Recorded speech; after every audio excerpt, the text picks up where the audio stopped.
اللوحة دي يعتبر حرفيا ببلاش على الاوبشنات اللي فيها، ولما تعرف سعرها هتعرف ان هي يعتبر ببلاش. اللوحة دي ارخص لوحة تحكم 4 مرحلة، تشغل معاك شفاطات تبريد، وتشغل معاك غواطس، وتشغل معاك شفاطات تهوية، وتشغل معاك فانات.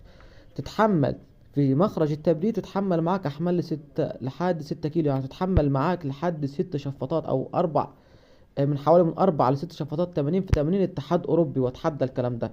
اللوحة دي ارخص لوحة 4 مرحلة في مصر، احنا ان شاء الله موجود منها كميات في السوق، بنوفرها لمربين الدواجن. المربيين الدواجن اللي هم عاوزين يتحكموا في العنبر بتاعهم، وفي نفس الوقت محتاجين لوحة تكون رخيصة. اللوحة دي ان شاء الله موجود منها كميات، الكلام على كميات الفاي الاستثمار الداجني.